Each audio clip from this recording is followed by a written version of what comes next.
Let's be very clear about something before you leave, Ada. Whatever you think you built it here, on my payroll, under my roof. It was never yours. It was always mine.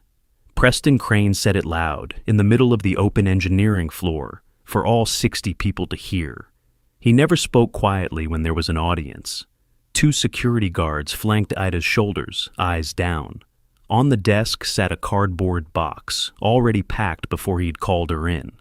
Adaeze Nwankwo didn't raise her voice or cry, though her hands shook. She pressed them flat against her thighs so no one would see. 28, slight, easy to overlook. She looked at the man claiming her life's work as his own and said evenly, "The device is called the Sentinel. I named it. I built it. One day you're going to wish you'd remembered that." "It's called whatever marketing decides," Crane said, and a few frightened people laughed. "Security will see you out. Leave the badge." She left the badge, picked up the box, and walked the length of the floor, past coworkers staring at their screens, past the glass demo lab where her creation sat under a spotlight. One engineer, Devin, half rose to speak. Ada caught his eye and gave the smallest shake of her head. Not now. He sat back down, ashamed, the way the whole floor would be later, remembering how quietly they had watched a man steal a woman's life's work. Crane watched her go, satisfied, already thinking about the investor presentation. He had no idea the quiet woman carrying a box out his door was about to become the most expensive mistake of his career. Before this, CEO finds out whose name is actually on the patent he just tried to steal. Tell me in the comments where you're watching from today. Please leave a like, subscribe to the channel, and let's dive back into the story. To understand how a junior engineer ended up being walked out of her own invention by 2 security guards, and why she did not fight it, did not scream, did not say the one sentence that would have wiped the smile clean off Preston Crane's face right there on the floor, you have to understand what the Sentinel actually was, and who Ada had really built it for. Because Adaeze Nwankwo had not built a product. She had built a promise. And she had made that promise 12 years earlier, at 16 years old, standing in a hospital hallway, watching the most important person in her world be changed forever by a handful of hours that no one had been there to count. Ada's mother, Ngozi, had come to America from Nigeria the way so many come, with more courage than money and more love than either. She had raised Ada and worked 2 jobs and gone to a community college at night. And she had built, slowly and stubbornly, a small good life in a working-class neighborhood where the families looked like hers and the clinics were always full, and the nearest real hospital was a long, long way away. Adaeze Nwankwo was the warmest, sharpest, most alive person Ada had ever known. She laughed with her whole body. She knew every neighbor's name and every neighbor's trouble. She used to tell her daughter, in the deep musical accent she never lost, "You are going to do something in this world, Adaeze. God did not give you that mind to keep it small." The day it happened, Ada was 16, and she was the only one home. It was a Saturday morning, an ordinary one, and her mother had been standing at the stove and had said something that did not make sense. The words coming out scrambled, soft on one side. And then the spatula had slipped out of a hand that would not quite close, and Ngozi had looked at her daughter with one side of her face gone strange and frightened, and Ada, 16 years old, had not known what she was looking at. That was the thing she would never forgive the world for, and never forgive herself for, though none of it was her fault. She had not known.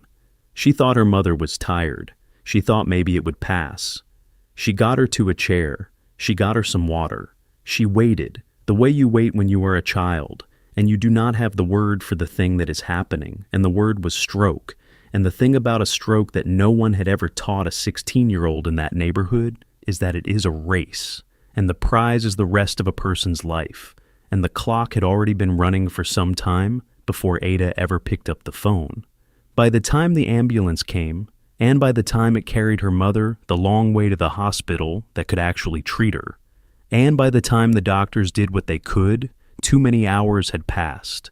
There is a window with a stroke, a few precious hours in which the damage can be stopped, even reversed, in which a person can be handed back almost whole. Adaeze Nwankwo arrived on the far side of that window. The hours that would have saved the use of her right side, the hours that would have kept her on her own 2 feet, had quietly run out in a kitchen and a chair and a long ambulance ride, uncounted, while a frightened girl waited for a thing to pass that was never going to pass. The hospital, when the ambulance finally reached it, was 40 minutes away because the good hospital, the one with the team that could actually treat a stroke in time, was on the other side of the city in the other kind of neighborhood, the kind where the clinics were not always full and the ambulances did not have so far to come. Ada would learn all of this later, learn it with a cold and permanent fury, that the window to save her mother had not only been lost in a kitchen and a chair, it had been lost in geography, in the simple brute fact of where they lived, in the unspoken arithmetic that decides which neighborhoods are close enough to rescue and which are left to do their dying a little farther from help. The stroke had taken her mother's hand, but the distance, the waiting, the fact that no one anywhere had ever put a simple cheap warning on the wrist of a woman like Adaeze Nwankwo, that was a thing made by people, and a thing made by people could be unmade by them too. A 16-year-old decided, in that hallway, to be the one who unmade it. Her mother lived. That was the mercy, and Ada never once stopped being grateful for it. But the woman who laughed with her whole body now did it from a wheelchair. The hand that had cooked every meal of Ada's childhood lay quiet in her lap. And Adaeze, being Adaeze, refused to let any of it make her bitter, and learned to write with her left hand, and went right on, knowing every neighbor's name and trouble.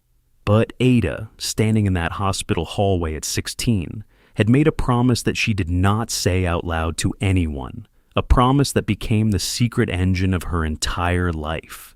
She was going to build the thing that counted the hours. She was going to build it cheap and small and simple so that it could sit on the wrist of every mother in every neighborhood like hers. Every mother, the world had decided, lived too far from the good hospital to be worth saving in time. She was going to make it so that no other 16-year-old would ever stand in a kitchen not knowing, while the clock that no one could see ran the most important hours of a life straight into the ground. It would be a long road from that hospital hallway to the demo lab at Vantor Labs, and the world spent most of it telling Adaeze Nwankwo, in 100 polite and impolite ways, that she was not the person who got to build things like that. She was brilliant. That part was never in doubt to anyone who actually looked, which was precisely the problem, because the world is very good at not looking.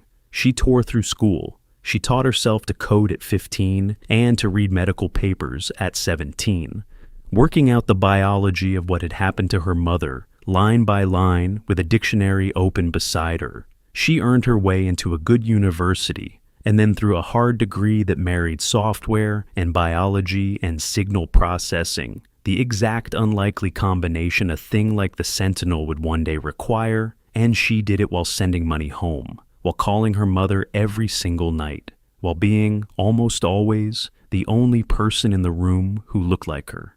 And still the world kept handing her the smaller version of every door. Interviewers who addressed their questions to the man sitting next to her.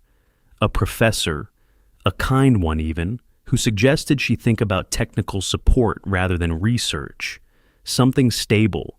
Recruiters who saw the name Adaeze Nwankwo on a resume full of top marks and somehow still expected, when she walked in, someone they did not get. She remembered one interview in particular, years later, the way you remember the small cuts that taught you the shape of the world. She had solved, on a whiteboard, in under 10 minutes, a problem the panel had described as their hardest. And one of the men had looked at her work for a long moment and then said, not even unkindly, "Did someone help you prepare this?" Not, "Well done." Not, "Where did you learn that?" The first instinct, even faced with the proof on the board in her own hand, had been to assume the brilliance must have come from somewhere, someone, anyone other than the young black woman standing in front of it holding the marker. She had smiled and said no, and gotten the rejection a week later and filed the cutaway with all the others. She did not let it make her bitter. She let it make her careful. There is a difference. And the difference was the whole reason a certain patent would one day carry her name and no one else's. She learned what so many learn who are underestimated young, that her work would always have to be twice as undeniable to be counted half as much, and that the safest place to keep anything that truly mattered to her was close and quiet, and out of the reach of people who would take one look at her and decide what she was. She came to Vantor Labs 2 years before that afternoon, on the engineering floor, hired as a junior engineer, the most junior title they had, despite a mind that ran circles around people 3 levels above her.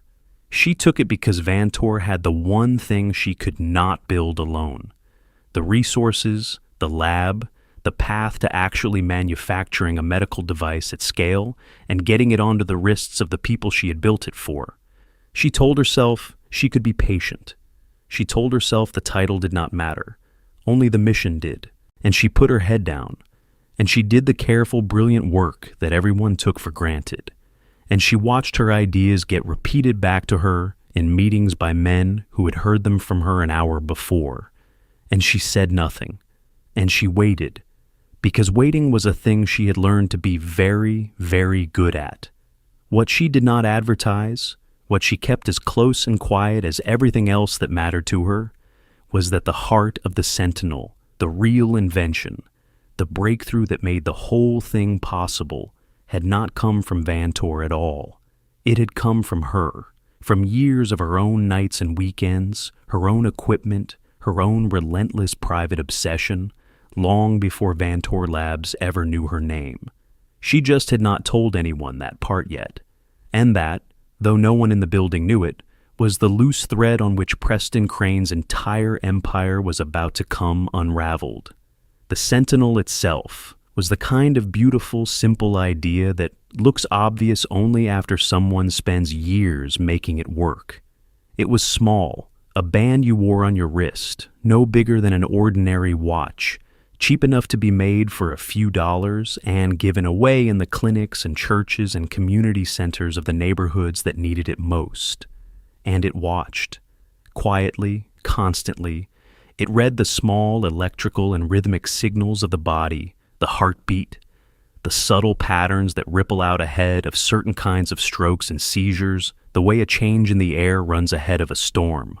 The hard part, the part that had defeated better-funded teams, was telling the difference between the body's ordinary noise and the rare true warning, catching the signal early, without crying wolf 100 times a day.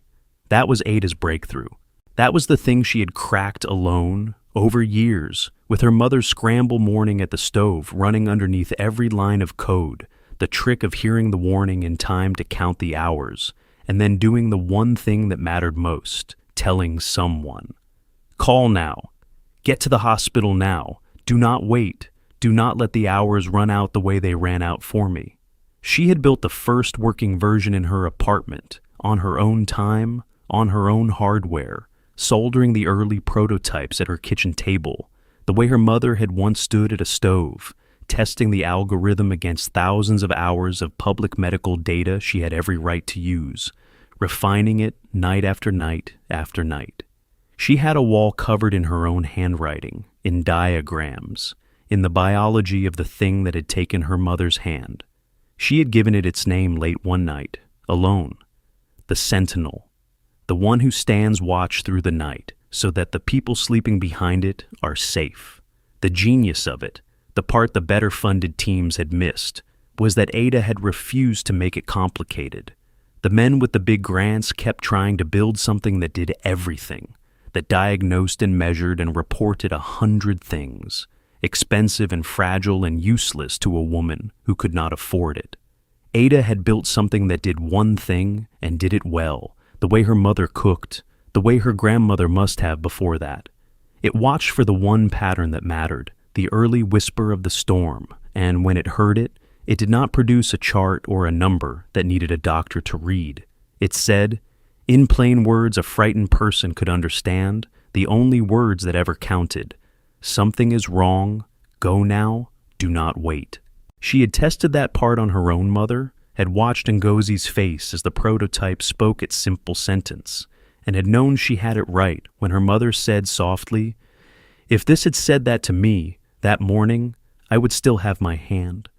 That was the day Ada stopped building a product and understood she was building a keeping of a promise. She had been building it, in truth, since she was 16 years old. Vantor had simply given the nearly finished thing a lab to grow up in. For 2 years she had carried the prototype's results in a quiet folder, the clinical tests, the times it had caught a warning the doctors confirmed was real, the slow, careful proof piling up that the thing actually worked. Most people, holding proof like that, would have stood up in a meeting and demanded their due. Ada had done the opposite. She had let the proof accumulate quietly, let it speak in the language of data to the few physicians who understood it, and kept her own name in the background because she had learned that a brilliant result announced too loudly by the wrong person, by a junior person, by someone who looked like her, somehow stopped being a brilliant result and became a thing other people argued about owning. She wanted the work bulletproof before she ever stepped into the light beside it. She did not yet know that the light she would finally step into would be a ballroom full of investors and a man on a stage with her invention in his mouth. But the discipline that had kept her quiet for 2 years was the same discipline that would let her walk up that center aisle when the day came, with nothing in her hands but a single page and the whole truth on her side. And when the prototype finally worked, when it caught a warning in a clinical test that the doctors confirmed was real, when grown physicians went quiet looking at what this junior engineer had made, Ada had felt, for the first time since that hospital hallway, that the promise was going to be kept. She had let herself imagine it, the bands in the clinics, the mothers on their own 2 feet, the 16-year-olds who would never have to not know. She had imagined handing the very first one to Ngozi and saying, "Mama, this is what I built. This is for you, and for everyone. The world decided lived too far away to save." She had not imagined Preston Crane. She had not imagined that the same breakthrough that made doctors go quiet would make a charismatic, hungry man do the arithmetic of his own fortune and decide that a thing this valuable was far too valuable to leave in the hands of a quiet young woman he had never once bothered to actually see. She had been so focused on the people the Sentinel could save that she had not been watching the one person in the building who only ever looked at a thing and asked what it was worth, and to whom, and how completely he could make it his. She should have been watching him. But Adaeze Nwankwo, for all her brilliance, had made the one mistake the underestimated so often make. She had assumed that doing the work, and doing it undeniably, would be enough. It is not always enough. Sometimes the work only paints a target, and the target on the Sentinel had just gotten very, very large.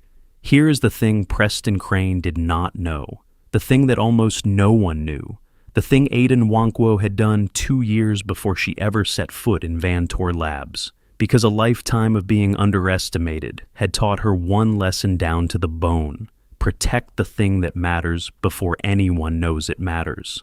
She had filed a patent, in her own name, her name alone. It had not been easy, and it had not been cheap. Long before Vantor, back when the Sentinel was still a tangle of wires on her kitchen table, Ada had understood that the breakthrough at the center of it, the method that let the device hear the true warning in the body's noise, was the whole game, and that in a world that had spent her entire life trying to take the credit for her work in small ways, she would be a fool to leave the biggest thing she had ever made lying around unprotected. She had taken a part-time job on top of her studies to pay for it. She had found a patent attorney, a careful, plain-spoken man named Marcus Reyes, who worked out of a small office and took her seriously from the first meeting, which was so rare in Ada's experience that she had nearly cried in his waiting room. And together, over many months, they had done it correctly, every step of it, documented and dated and clean. She had reduced the invention to practice on her own equipment, on her own time, and she had filed first a provisional patent and then the full application, naming Adaeze Nwankwo as the sole inventor, and assigning it to no one but herself. Marcus had asked her once why she was spending money she did not have to protect a thing she could not yet sell. And Ada had said something he never forgot. Because they're going to look at me and see someone they can take from. They always do.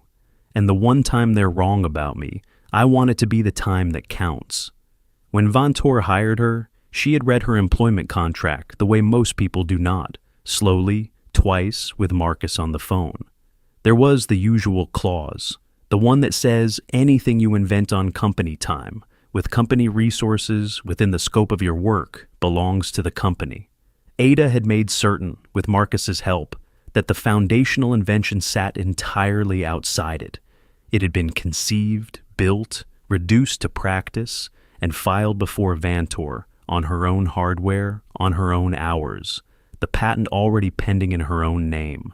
Whatever she refined inside Vantor sat on top of a foundation the company had no claim to whatsoever, because the foundation was already, legally and completely, hers. She had not done it out of suspicion of any one person. She had done it because she had learned, young, that the kindest thing you can assume about the world is that it will eventually try to take what you love, and that the time to lock the door is before the thief arrives, not after. Marcus had walked her through it line by line. The night before she signed with Vantor, the two of them on the phone past midnight. The law actually protects you here, he had told her, as long as you keep the line clean. What you made before, on your own, with your own tools, is yours. Don't use their equipment to improve the core. Don't develop the foundational claims on their clock. Keep your invention and their job in two separate rooms, and the door between them locked, and they can never reach back and grab what was already yours. Ada had kept the rooms separate with a discipline that bordered on the religious. Every improvement she made at Vantor sat carefully on top of the foundation, never inside it. She had lived for 2 years inside a quiet legal fortress of her own building, and had told no one it existed, and had hoped, the way you hope about a fire extinguisher, that she had wasted the effort. The morning Crane fired her. She stopped hoping that, and was simply, coldly grateful she had done the work. She had told no one at Vantor, not because she was scheming, but because telling people things had never once, in Ada's life, made her safer. So she had carried the single most important fact in the entire building quietly in her chest, the way she carried everything that mattered, and she had waited and worked and hoped that maybe, this time, she would not need the lock at all. She was going to need the lock. Preston Crane was 46 years old, and he was very, very good at exactly one thing, which was making other people's work look like his own. He had founded Vantor Labs, which is to say he had raised the money and rented the building and hired the people and put his name on the door. And somewhere along the way, he had begun to genuinely believe that this made him the source of everything that happened inside it. He was tall and easy and magnetic in a room, the kind of man who remembers your spouse's name and uses it like a key, the kind of man investors loved because he told them, with total conviction, exactly the story they wanted to hear. He had built 2 companies before Vantor. He always described them as successes. The people who had actually worked at them described them differently, but those people did not get invited onto the stages where the story was told. And Preston Crane had learned long ago that in business, as in so much of life, the story belongs to whoever is holding the microphone. The people who had worked for Preston Crane learned the same lesson sooner or later, always too late, that his warmth was a tool, not a temperature. He could make you feel, for one glowing meeting, like the most important person in his world, like the two of you were building something sacred together, and you would walk out ready to work weekends for him for free. And then one day, you would notice that your idea had become his idea, that your name had quietly slid off the document, that the glow had moved on to the next person whose work he needed, and you would understand that the warmth had never once been about you. It had been about extraction. Ada had watched him do it to others in her 2 years, in small ways, and had told herself she was different, that she was too junior to be worth taking from. It was the one place her caution had failed her. She had not been afraid of him soon enough, because she had not believed she was visible enough to rob. She would not make that mistake about her own worth again. For most of Ada's 2 years, Crane had not known she existed. She was a junior engineer, a line on a spreadsheet, one of 60. He could not have picked her out of the floor. That was the way of it. Men like Crane do not see the people who do the work, and only once it has become worth seeing.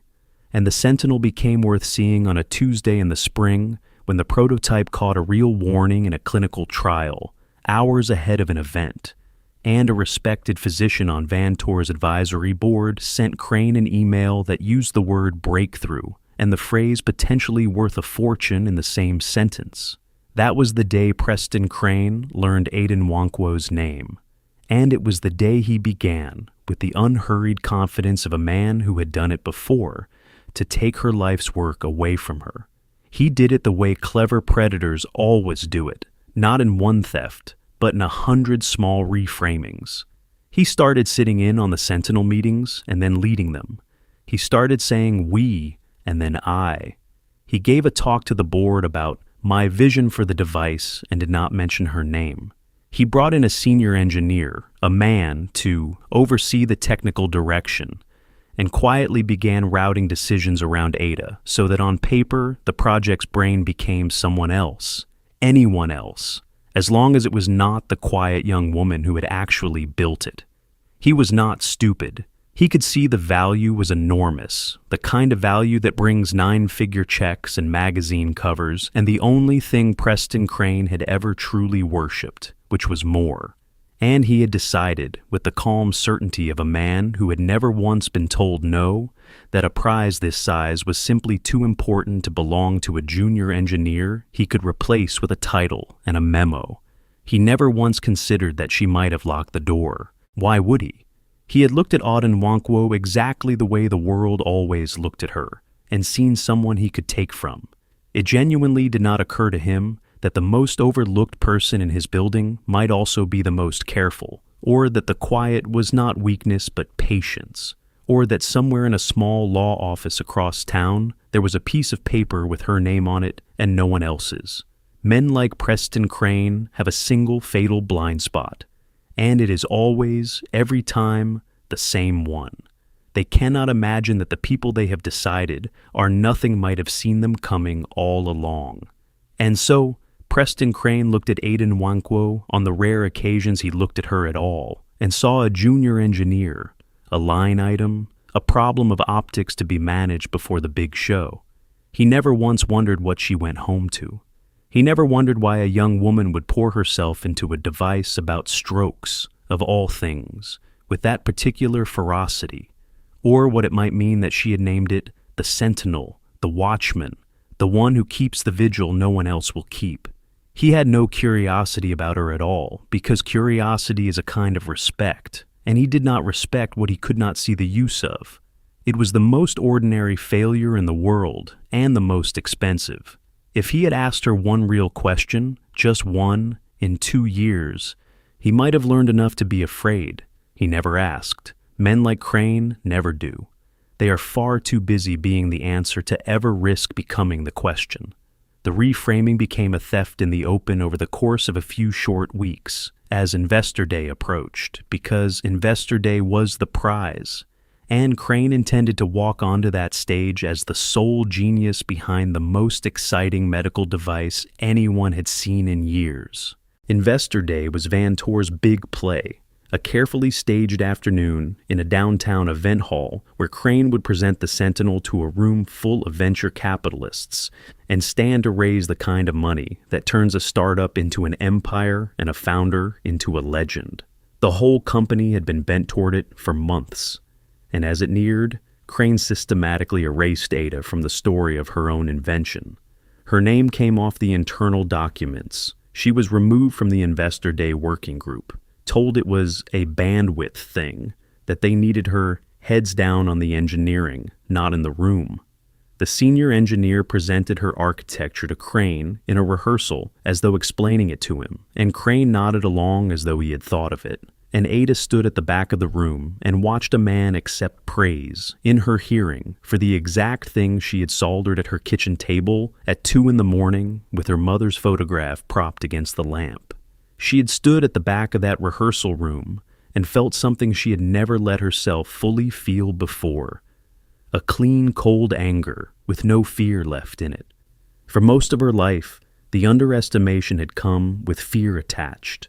The fear that maybe they were right, maybe she really was less.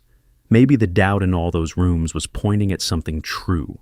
Somewhere between the whiteboard interviews and the patent and the prototype that made doctors go quiet. That fear had quietly died, and what was left when it was gone was very clear and very still. She knew exactly what she was, she knew exactly what she had built, and watching a man accept praise for it to her face, she discovered that a person who no longer doubts their own worth is a far more dangerous thing than a person who is merely angry. She did not need them to know what she was. She only needed, when the moment came, for the truth to be undeniable, and she had made very sure 3 years before that it would be. She went to Crane once, just once. She asked him carefully, respectfully, to be included, to be credited, to be in the room for the presentation of the thing she had built. She did not threaten. She did not mention the patent, because that was the locked door, and you do not show a thief the lock until you have to. She simply made her case on the merits, the way she had made every case her whole life, trusting the work to speak. Crane heard her out with a patient, sympathetic expression, and then he said the thing that told her everything. "Ada, I appreciate your passion. I do. But this is about what's best for the company now, not about ego. The Sentinel is bigger than any one person." He smiled the warm, magnetic smile that had raised $40 million. And honestly, investors need to see a certain kind of leader up there. They need to see someone who looks like the future of this company. You understand? She understood. She understood completely. She had been hearing the polite version of that sentence her entire life. The one that means, we have decided who gets to look like the person who did this, and it is not you. She went back to her desk, and she did not cry, and she did the most dangerous thing a quiet person can do, which is to go very still and start to think clearly and decide, calmly, exactly what she was willing to let them take, and exactly what she was not. She was willing to let them take the credit, for now. She was not willing to let them take the mission. Because the thing Crane did not understand, the thing he could never understand, was that Ada had not built the Sentinel to be rich or famous or to stand on a stage. She had built it to keep a promise to a woman in a wheelchair, a promise that the device be cheap and accessible and put on the wrists of the people who needed it most. And the moment she heard the way Crane talked about the money, the markets, the margins, she knew, with a cold and certain dread, that the instant the Sentinel made him a fortune, he would price it like a luxury, sell it like a status symbol, and abandon the exact people she had built it to save. He was not just stealing her invention. He was about to murder its entire reason for existing. And that, far more than the credit, was the thing Adaeze Nwankwo found she could not, would not allow. She had a week to decide what to do. She used 6 days of it gathering herself and quietly calling Marcus Reyes. And she did not get to use the 7th, because on a Thursday afternoon, Preston Crane decided to tie up the one loose end he thought he had, and fire her. He did it, as he did everything, as a performance. He could simply have let her go quietly. People are let go from companies every day with a meeting and a form. But Crane had begun, somewhere in his climb, to enjoy the part of power that is not about getting what you want, but about being seen to get it. And so he came out onto the open engineering floor in the middle of the afternoon, with 2 security guards trailing him and a cardboard box already packed. And he made the firing of Adaeze Nwankwo a small public theater for the 60 people whose silence he owned. He could have done it in an office, with a form and a handshake and a shred of dignity left to her.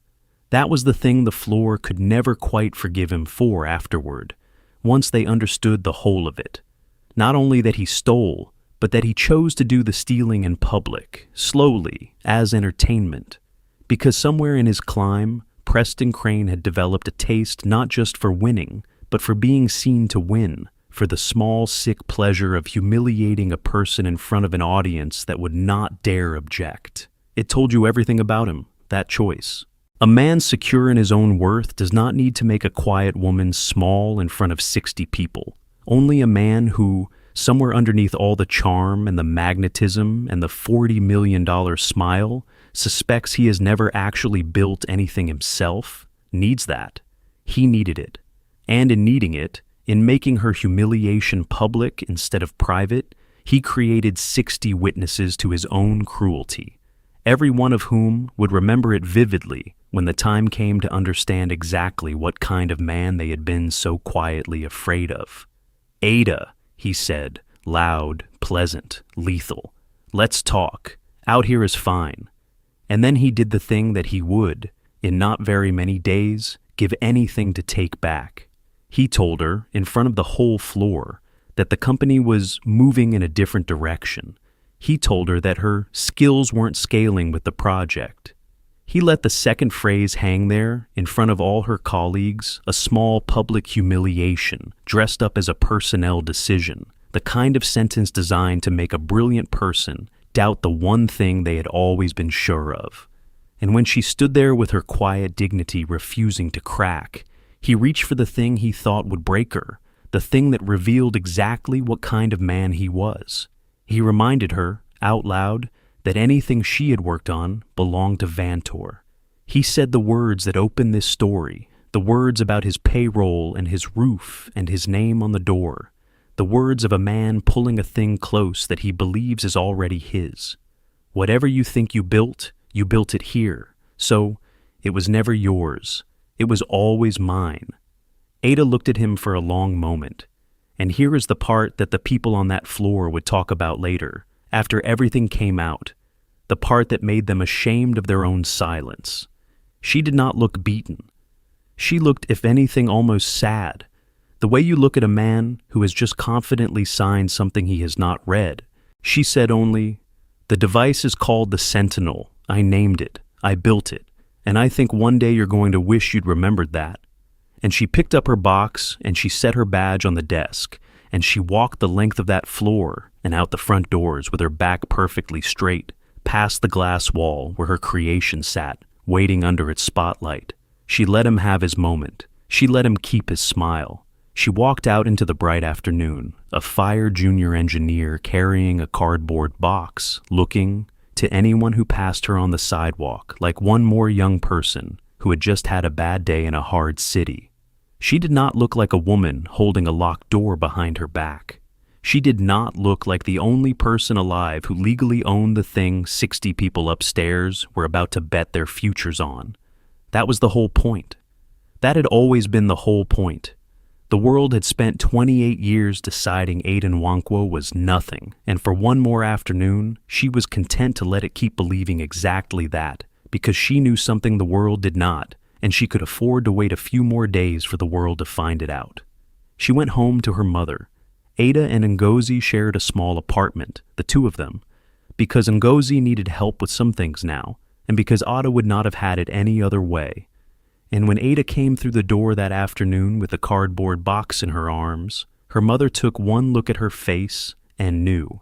Ngozi did not need words. She had been reading her daughter since before her daughter could talk.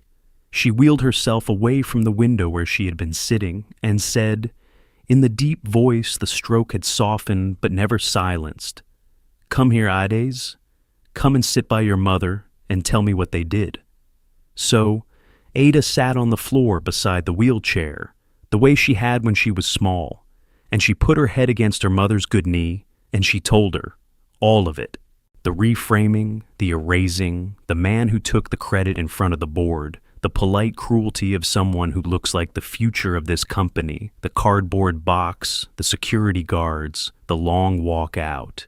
And for the first time since that hospital hallway 12 years before, she let herself cry, properly, the deep, exhausted crying of someone who has held a thing up alone for too long.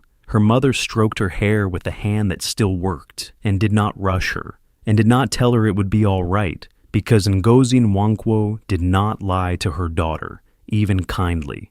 And when the crying had run its course, Adaeze said the thing that turned the whole story. "Listen to me," she said. "When my hand stopped working, I had two choices. I could spend the rest of my life mourning the hand, or I could learn to write with the other one. You remember which one I chose." Ada nodded against her knee. "This man has taken your hand, Adaeze. The credit, the job, the room, fine. Let him have the hand. But you, my brilliant girl, have always had another one, and you have been hiding it your whole life because the world taught you to. Stop hiding it. It is time to write with the other hand." Ada thought about that for a long time after her mother had gone to sleep, sitting alone at the kitchen table where the whole thing had begun, where she had soldered the first clumsy prototype by lamplight years before. Writing with the other hand. Her whole life she had let the work speak and kept herself silent, had trusted that being undeniable would be enough, and it had carried her far, but it had also taught her to stay small, to stay quiet, to let men like Crane decide when and whether she would be seen. Her mother was right.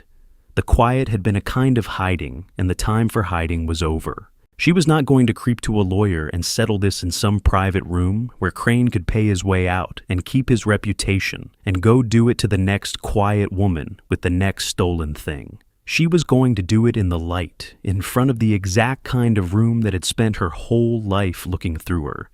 And she was going to make them look, not for revenge, for the next 16-year-old in the next kitchen. So that the story of the Sentinel, when it was finally told, would be told true. She tipped Ada's chin up so their eyes met. "You did not build that thing for him, and you did not build it for a stage. You built it for me, and for every woman in this neighborhood who is one bad morning away from this chair. So, you are not going to sit on my floor and let a thief decide who they live and die as, are you? Tell me you are not." "No, Mama," Ada said. "I'm not." That night, Adaeze Nwankwo stopped grieving and started planning, and the first thing she did was pick up the phone and call Marcus Reyes. She told him everything: the theft, the firing, the investor day that was now 8 days away, the room full of investors Crane was about to raise a fortune from, on the strength of a device whose foundational patent had her name on it and no one else's. There was a silence on the line, and then Marcus, who had taken a frightened young woman seriously in his waiting room years before and never regretted it, said something Ada would remember for the rest of her life. He said, "Ada, do you understand what you're holding? He hasn't stolen your invention. He can't. The thing they were about to sell to a room full of sophisticated investors, the company can't actually deliver because it doesn't own the one patent the whole thing stands on. You do. He's not standing on a stage. He's standing on a trap door, and you've had your hand on the lever the entire time." A pause. "The only question is when you want to pull it." And Ada, sitting on the floor by her mother's wheelchair in a small apartment in a neighborhood the world had written off, looked at the date of Investor Day on her phone and felt something she had not felt in a long time, something quiet and steady and almost frightening in its calm. She knew exactly when she wanted to pull it. Investor Day arrived bright and expensive. Vantor had taken over the ballroom of a downtown hotel, the kind of room with too much light and too many flowers, and a stage with the company's logo glowing 20 feet tall behind it. The seats filled with the particular crowd that gathers where large money smells larger money. Venture capitalists in quarter zips, fund managers, analysts, a few journalists, all of them holding the glossy folders Vantor's team had prepared. All of them there because the word had spread that Preston Crane had something real this time. A medical device with the kind of story that prints money, the kind you can put on a magazine cover and a stock exchange in the same year. There was champagne, though it was early. There was a demo station behind glass where the Sentinel sat glowing under a spotlight, exactly as it had sat on the engineering floor, exactly as it had sat on Ada's kitchen table before any of these people had heard its name. And there was Preston Crane, in his element, which was any room he could command. He took the stage to warm applause, and he owned it from the first word, because owning rooms was the one true thing he could do. He was magnetic. He was funny. He told the story beautifully, and the story he told was about himself. He spoke of his vision, the long nights, the obstacles he had overcome, the breakthrough he and his team had achieved, and he let the word "I" do most of the heavy lifting, the way it always had for him. He showed them the science in broad, confident strokes. He showed them the market, the numbers, the projections that made the analysts lean forward and start doing arithmetic in the margins of their glossy folders. He never once said the name Adaeze Nwankwo. As far as that glittering room knew, the woman who had built the thing on the pedestal did not exist, had never existed, was a fire junior engineer whose name was already being scrubbed from the internal files. The sentinel, Crane told the room, was his, and the room, dazzled with money in its eyes, believed him. There is a particular kind of magic in a room where money expects to be made, and Preston Crane had spent his whole life learning to conduct it. He knew when to pause. He knew when to drop his voice as if letting them in on a secret, when to let a number sit on the giant screen just long enough for the greed to bloom, when to gesture to the glowing device on its pedestal as though unveiling a holy relic. He told them the Sentinel would be the iPhone of preventive medicine, that the addressable market was every human heart on Earth, that they were not being offered a product but a dynasty. He was, in the narrowest technical sense, not even lying about the device.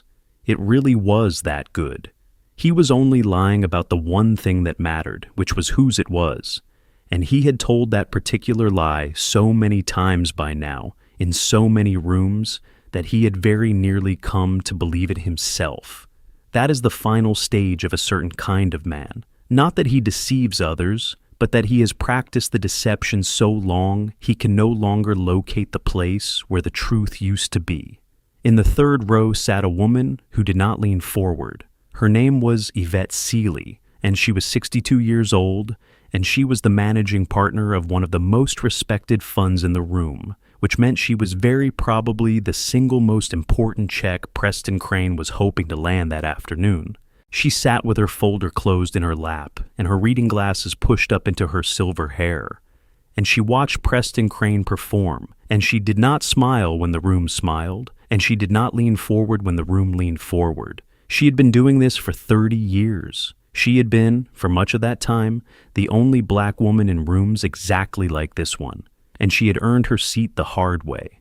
And she had learned, over 30 years of men telling her beautiful stories from stages, to listen less to the story and more to the small spaces around it, the places where a confident man does not quite say a thing. And there was a small space around Preston Crane that afternoon that Yvette Seeley could not stop looking at.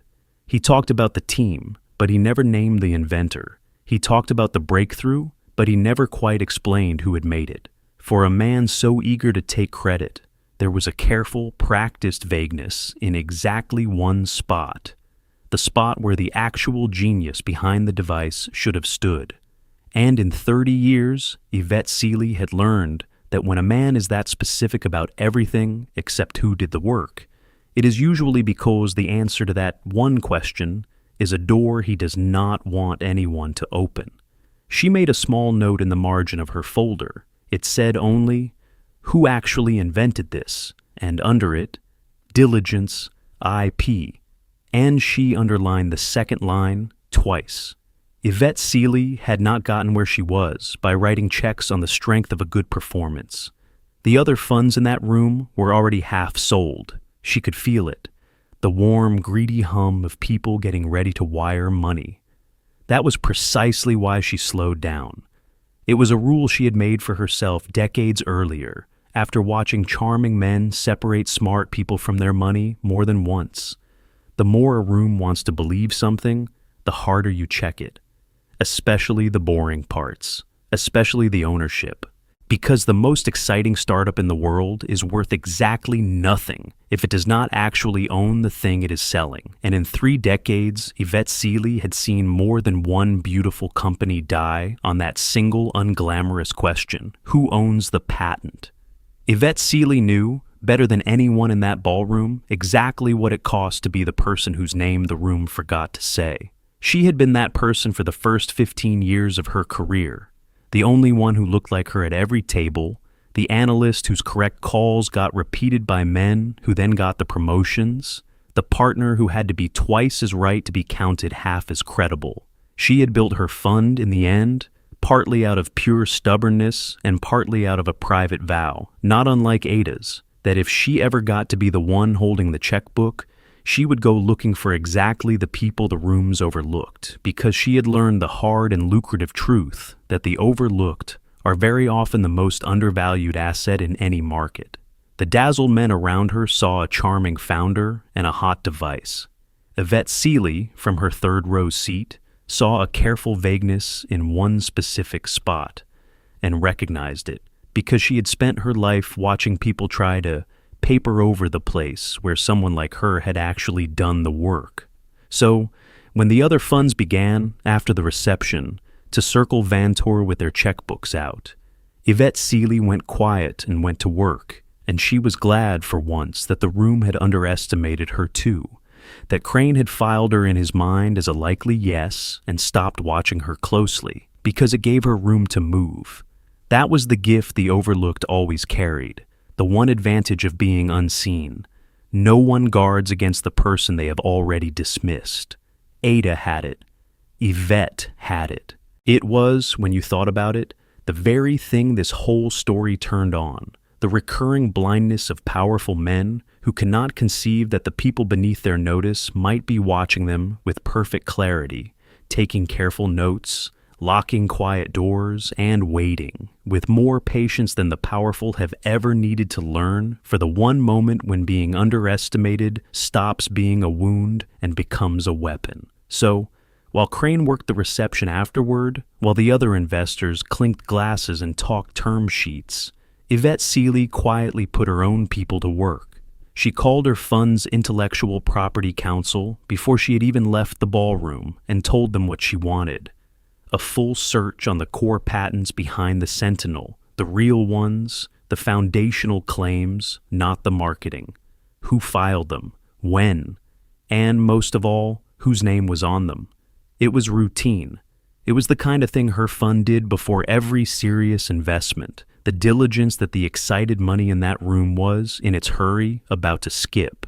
She expected it to come back clean and boring, the patents assigned to Vantor Labs, the paperwork in order. And she expected to write a large check by the end of the week. It did not come back clean and boring. It took her counsel 2 days. On the second evening, Yvette Seeley's phone rang, and the voice of her lead IP attorney said, in the careful tone lawyers use when they have found something that is going to matter a great deal, "Yvette, you're going to want to sit down for this one. The Sentinel's foundational patent, the core method, the thing every other claim depends on. It is not assigned to Vantor Labs. It was never assigned to Vantor Labs. It was filed almost 3 years ago, before the company's product even existed, by a single named inventor. And it is still held, free and clear, by that individual. Vantor doesn't own the heart of its own flagship product. A private citizen does." A pause. "The inventor's name is Adaeze Nwankwo." Yvette Seeley sat very still in her office for a long moment, and then she did something she rarely did, which was smile to herself in an empty room. Because she had asked one question, the boring question, the question the dazzled room had not bothered to ask: who actually invented this? And the answer had cracked Preston Crane's entire empire open like an egg. She did not know yet who Adaeze Nwankwo was, but she intended to find out.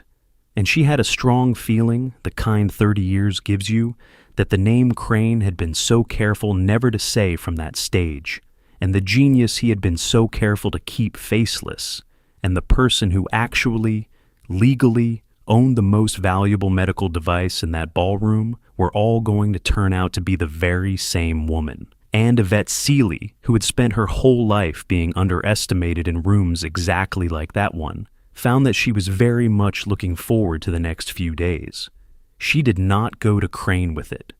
That was the move a lesser investor would have made. A quiet phone call, a chance for the man to explain, to scramble, to paper over the whole before anyone else saw it. Yvette Seeley had not survived 30 years by giving charming men the chance to scramble.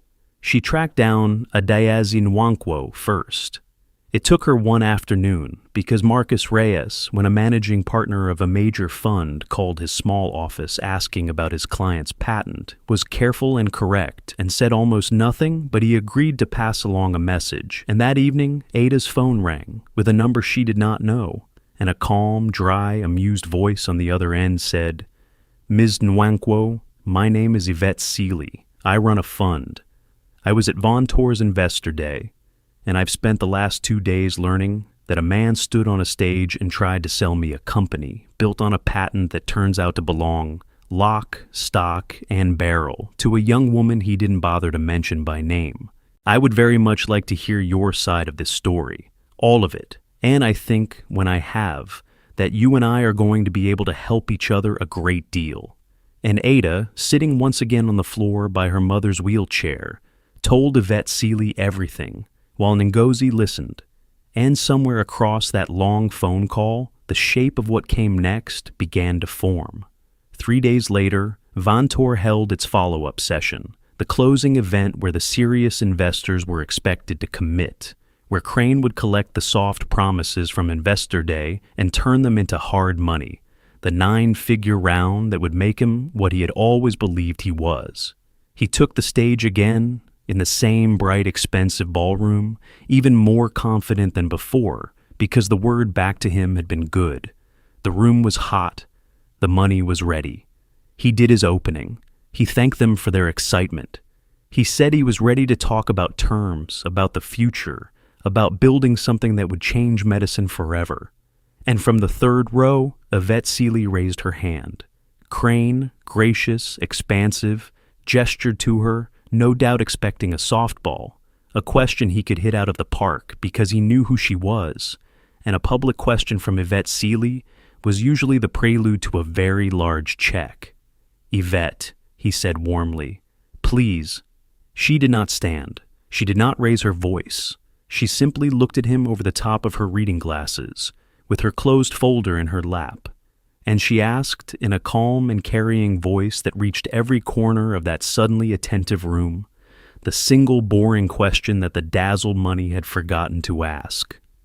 "Preston," she said, "before any of us talks about terms, I have one small piece of housekeeping. It's a diligence question. Very simple." She paused, and the room went quiet, because some animal part of it sensed the shift. The room had begun, very quietly, to turn. You could feel it the way you feel a tide change. Nothing visible at first, just a shift in the weight of the silence. The investors who a moment ago had been mentally drafting term sheets were now mentally drafting their exits, recalculating, remembering that excitement is not the same as ownership, and that they had very nearly forgotten the difference. A fund manager near the front quietly slid his glossy folder into his bag. Someone's phone screen lit a face in the dim ballroom. The journalists who had come expecting a puff piece about a visionary sat up, because they could all smell that the story had just become a different and far better one. And every one of them was now watching not the giant glowing logo, but the small, careful spaces in Preston Crane's face, waiting to see whether the man could conjure an answer to a question that, they were all beginning to understand, had no good answer at all. The foundational patent behind the Sentinel, the core method, the one every other claim in your portfolio depends on. She tilted her head. "Can you tell the room, in plain words, exactly whose name is on it?" And Preston Crane, standing 20 feet tall in front of his own glowing logo, with a room full of the money he had chased his whole life waiting on his answer, opened his mouth and felt, for the very first time, the floor move under his feet. For a moment, Preston Crane did what he always did. He reached for charm. Yvette, that's a great question. And the answer is that our IP is held by the company, fully. It's all buttoned up. Our legal team is exceptional. He smiled the magnetic smile. I can have them walk you through the portfolio offline, but I promise you, it's airtight. I'm sure your legal team is exceptional, Yvette Seeley said, pleasantly, not moving. But I didn't ask whose lawyers are good. I asked whose name is on the foundational patent. And the reason I'm asking it here, in the room, instead of offline, Preston, is that my own counsel already pulled it 2 days ago. So I'm not really asking you to tell me. She let that land, and the temperature of the ballroom dropped 10 degrees. I'm giving you a chance to tell them. And there it was. Crane's smile held, but his eyes did not. And 300 sophisticated people who separated truth from performance for a living watched the exact instant the performance and the man came apart. Because a guilty man and an innocent man answer that question very differently, and everyone in that room had seen both kinds answer it before, and they all knew, watching Preston Crane's face, which kind they were looking at. He stammered something about the difference between provisional filings and assignments. He said the word complicated. He said the phrase, in the process of being formalized, which is the kind of phrase that makes a room full of investors reach, all at once, for their phones. The room had not just turned cold. It had begun, audibly, to leave. Chairs scraped. Phones came out in the open now, no longer hidden. As fund managers texted their partners the 2 words that empty a room faster than a fire alarm in that world: walk away. A man near the front stood, buttoned his jacket, and simply left, not even bothering with an excuse. And once one of them had done it, the permission spread, and others rose, gathering their glossy folders, their faces carefully blank, in the way of people who do not want to be photographed near a disaster.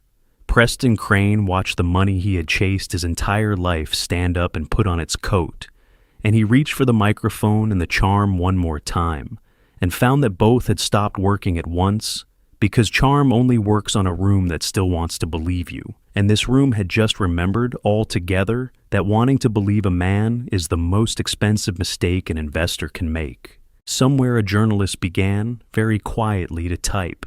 Yvette Seeley sat back down, unhurried, and folded her hands on her closed folder, a woman who had asked one quiet question and watched it bring down a kingdom. She was not cruel about it.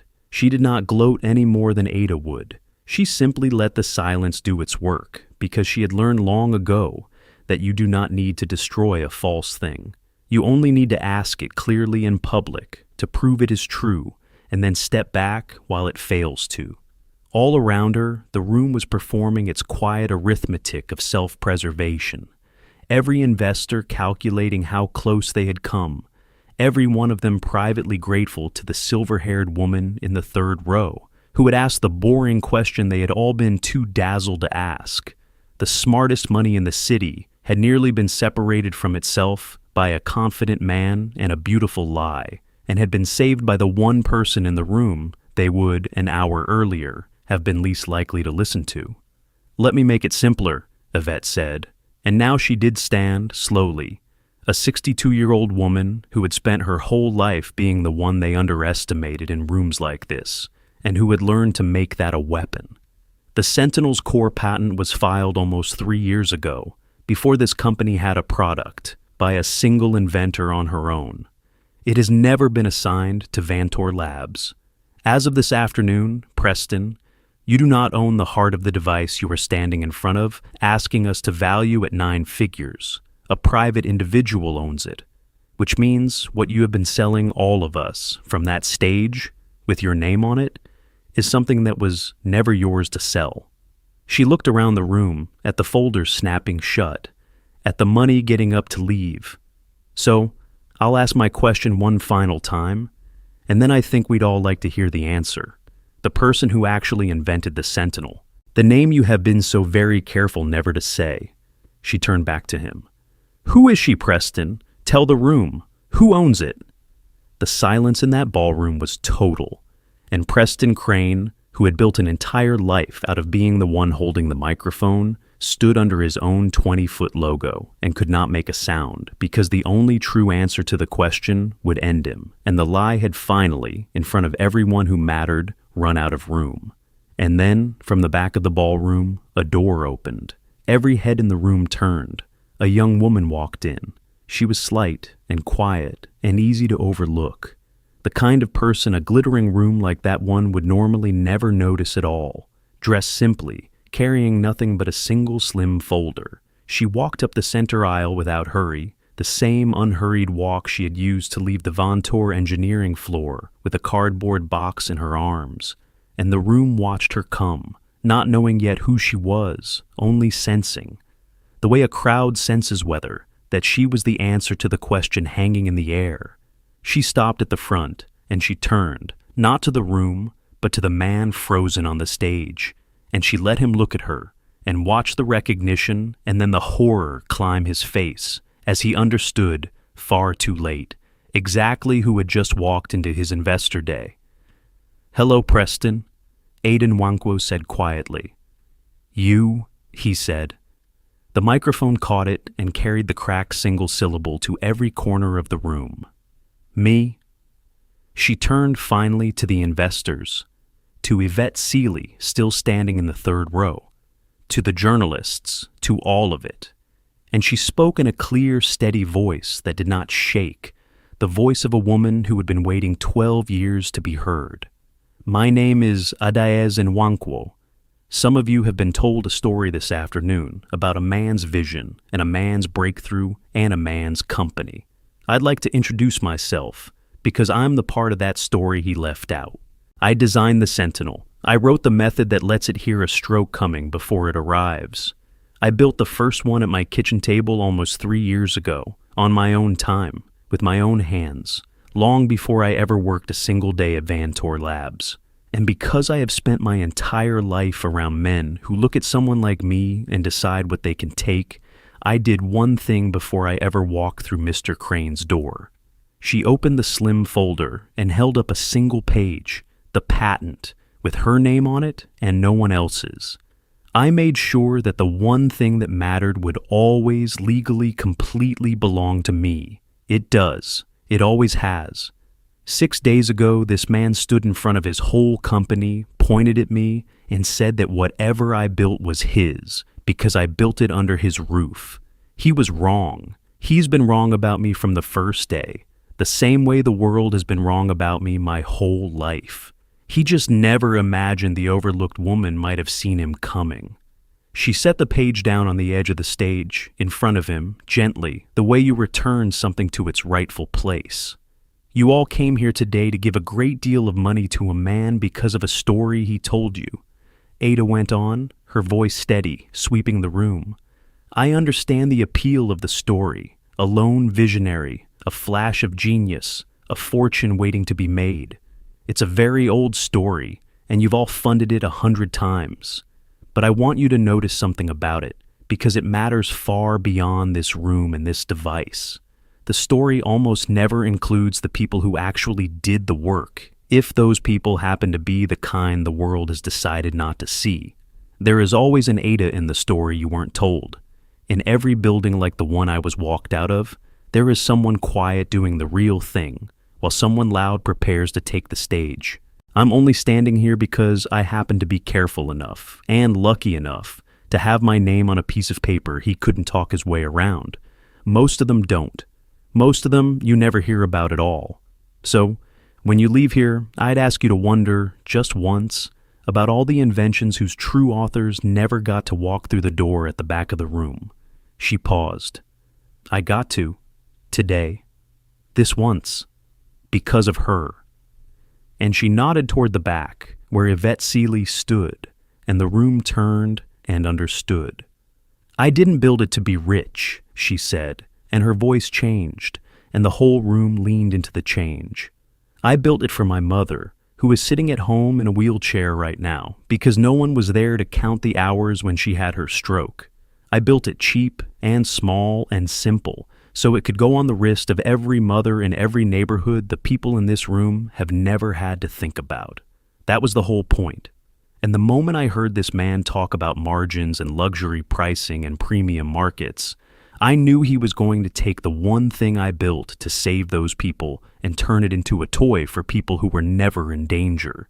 He didn't just try to steal my invention, he tried to steal its soul. She looked for the first time tired and entirely unbreakable. I couldn't let him have that, so here I am. And Preston Crane stood on his stage in front of his glowing logo and the wreckage of his empire and the people whose money was already walking out the door, and he had, at last, nothing whatsoever to say. What happened to Preston Crane after that afternoon happened the way these things happen, which is fast at first and then slow. The room emptied of money within the hour. The investors who had been ready to wire fortunes folded their glossy folders and made their excuses and left. Because there is nothing on earth that frightens money faster than the discovery that the thing it was about to buy is not for sale by the person selling it. The 9-figure round evaporated. By the next morning, the story Yvette Seeley had cracked open in that ballroom was the story everyone was telling, and the journalist who had been quietly typing had a piece that traveled around the world. The CEO, who tried to sell investors a device he didn't own, and the young black woman he'd fired and erased, who turned out to hold the patent the whole time. Vantor Labs did not survive it. Crane's board, the same board that had nodded along to his vision, removed him within the week, because boards have a fine instinct for distancing themselves from a sinking man. The 2 other companies he had always called successes got a second, harder look from the press. The story belongs to whoever is holding the microphone, Crane had always believed, and he had been right. He had simply never imagined that one day the woman he refused to name would be the one holding it. But the story was never really about Preston Crane. Men like him are common. You can find one in the lobby of any building where money gathers. The story was about the woman with the folder and what she did next. She did not gloat, and she did not rush. When the dust settled, it was Yvette Seeley who came to her, not the other way around. Yvette Seeley, who sat across a small table from Ada and Ngozi in their small apartment, and drank the tea Ngozi insisted on making with her one good hand, and who said plainly, in the dry, amused voice that had unmade Crane from a third-row seat, "I have spent 30 years looking for the real thing in rooms full of the fake thing. You are the real thing, Adaeze Nwankwo. You own the patent, you have the genius, and unlike every man I've ever funded, you actually know what you built it for.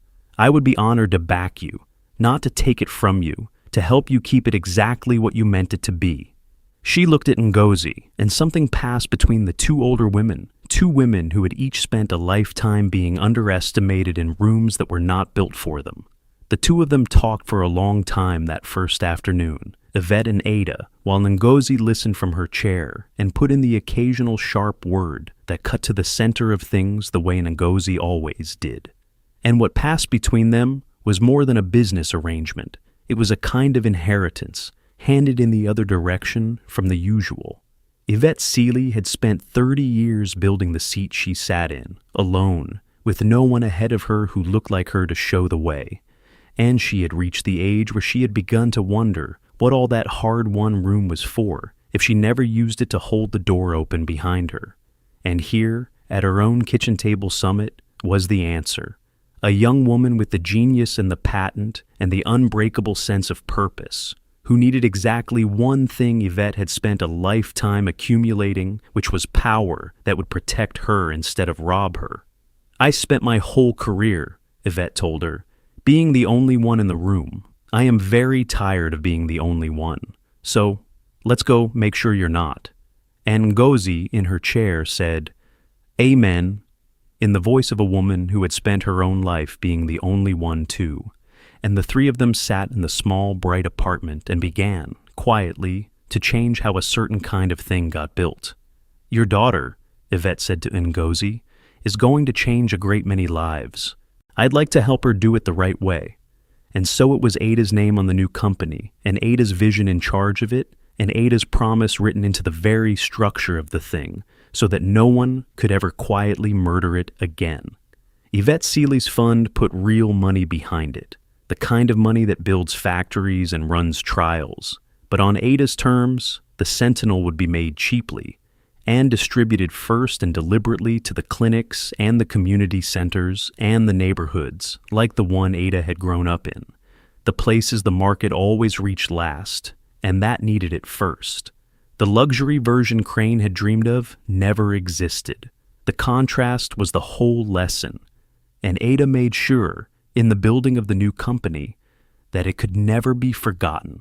She kept Marcus Reyes as her counsel, and she wrote the mission into the legal bones of the thing, not as a slogan on a wall, but as binding terms that an investor could not vote away in some future meeting once the money got large and the temptation got larger. She had watched up close exactly how a good thing gets its soul quietly removed, one reasonable-sounding compromise at a time, and she built the new company specifically so that the compromise could never be made. The cheap version was not a charity arm bolted onto a luxury business. The cheap version was the business. She hired, on purpose, from the neighborhoods the device was for, because the people who had lived the problem understood it in a way no amount of funding could buy, and because she had not forgotten what it felt like to be the brilliant one nobody would hire. She built, in short, the company she had once needed to be hired by, and she staffed it with the people the world had overlooked, and it turned out, as it so often does, that the overlooked were extraordinary. The version Ada had promised a 16-year-old's grief she would build, the one for the mothers who lived too far from the good hospital, became real instead. It is a strange thing, and a true one, that the same invention can be a weapon for greed in one set of hands and a keeping of a promise in another, and that the only difference in the end is whose name is really on it and what that person built it for. The first Sentinel off the first real production line did not go to a store or an investor or a stage. Ada brought it home. She knelt down in front of her mother's wheelchair, the way she had knelt in that apartment 100 times, the way she had sat on that hospital floor 12 years before, and she fastened the small band around her mother's wrist, the wrist of the hand that still worked, and she said, "Mama, this is what I built. This is where I went, all those nights. It watches. It counts the hours so that nobody ever loses them the way we did. You're the first person in the whole world to wear it. It was always going to be you." Adaeze Nwankwo looked at the small, quiet thing on her wrist, the thing her daughter had carried out of a hospital hallway, and through 12 years and past every person who had tried to take it or shrink it or sell its soul, and she did not say anything for a long moment, because some things are too large for the first words you reach for. Then she put her good hand over her daughter's hand, and she said, in the deep voice the world had never managed to make small, "I told you, Adaeze, I told you God did not give you that mind to keep it small." And she smiled the old whole-body smile, the one the stroke had never been able to take. "You did not keep it small, my girl. You built a watchman for the whole world, and you started with your mother."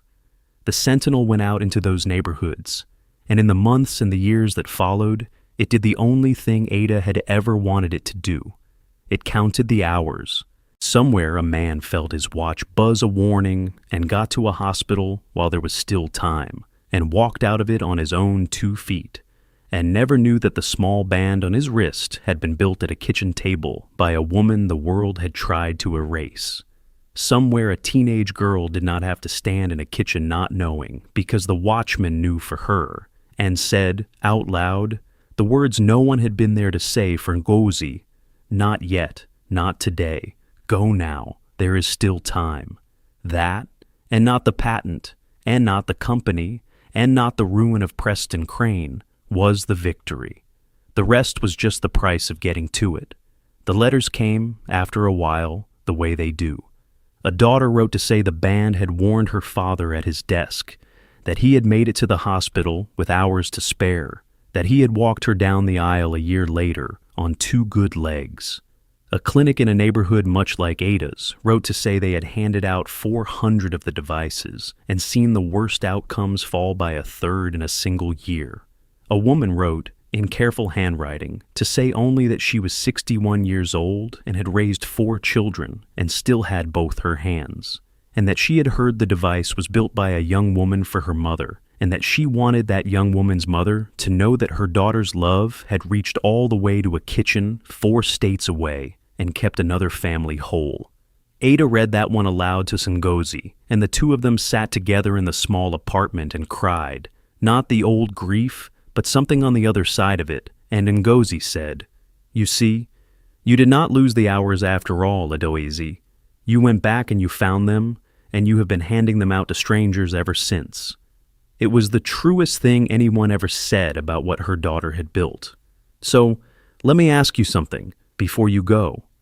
There is a person you have already decided about, the quiet one in the back of the room, the junior one, the overlooked one, the one whose name nobody bothers to learn because they've already decided how much that person could possibly matter.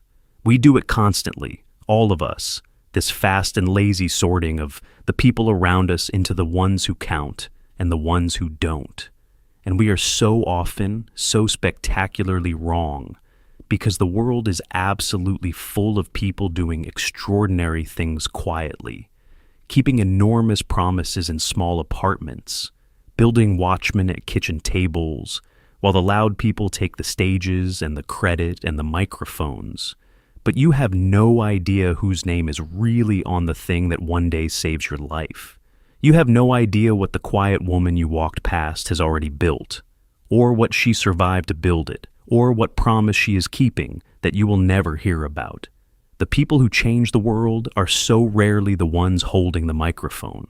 They are usually the ones who were told their whole lives that they were nobody, and who went home and did the work anyway, and locked the door and waited. So, here is what I'll leave you with tonight.